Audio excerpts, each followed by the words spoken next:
ప్రజా సంక్షేమానికి స్వాగతం. 1/70 యాక్టుకు రక్షణ కల్పించాలని, జీవో 3 స్థానంలో షెడ్యూల్ ప్రాంతంలో ఉద్యోగుల నియామక చట్టం చేయాలని నేను ప్రభుత్వాన్ని గట్టిగా కోరుతున్నాను. అల్లూరు జిల్లాను జోన్ 1లోనే కొనసాగించాలి మరియు మా ప్రాంతంలో హైడ్రో పవర్ ప్రాజెక్టుల నిర్మాణం జరగకూడదు అని కోరుతూ పాడేరులో నిర్వహించిన భారీ ర్యాలీ ద్వారా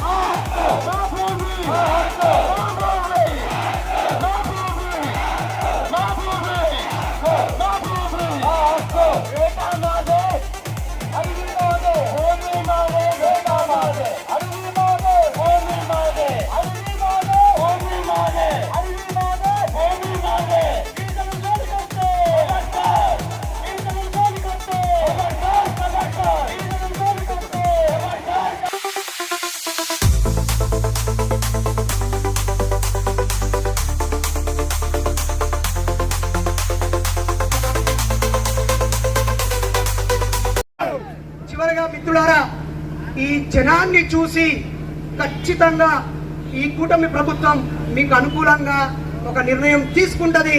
అలా తీసుకోకపోతే కూటమి ప్రభుత్వానికి వ్యతిరేకంగా మీరు కూడా ఒక నిర్ణయం తీసుకోవాలి. అండగా ఉంటే తోడుగా ఉంటాం, అడ్డగిస్తే ఖచ్చితంగా తరిమి కొడతాం. పోరాడితే పోయేదేమీ లేదు. కాబట్టి ఈ గడ్డ మీద కుట్ర చేసి ఆల్రెడీ భూములు ఆక్రమించి బినామీలుగా ఉన్నారు. నాకు మిత్రుడు అరకు వెళ్తే, రిసార్ట్కి వెళ్తే ఈ 9 ఎకరాలు నీకెక్కడదే, నువ్వు రెడ్డిని కదనే అంటే ఏమన్నా వేరేటోని పేరు మీద పెట్టి తీసుకున్నా అని చెప్పి. సో మేము మధ్యాహ్న ప్రాంత ప్రజలుగా, మైదాన ప్రాంత ప్రజలుగా, నాన్ ట్రైబల్ గా, ఒక బీసీ బిడ్డగా మీ ఉద్యమానికి పూర్తిగా మద్దతునిస్తున్నాం. మైదాన ప్రాంతంలో జరిగే ప్రాంత పోరాటాల్లో కూడా మేము తోడుగా ఉంటాం. రాజ్యాంగాన్ని గౌరవిస్తాం, శాంతి మార్గంలోనే నడుస్తాం.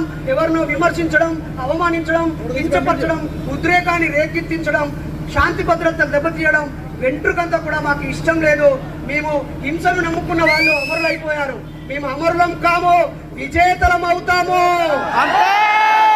విద్యార్థుల దగ్గరికి, గ్రామ ప్రజల దగ్గరికి వెళ్తామని ఈ సమస్యని కళ్ళకు కట్టినట్టుగా చూపించిన ఈ కెమెరా కార్మికులందరికీ, వీళ్ళకి ఎవరు జీతాలు ఇయ్యడు, వీళ్ళందరూ జీతాల కోసం పనిచేస్తారు.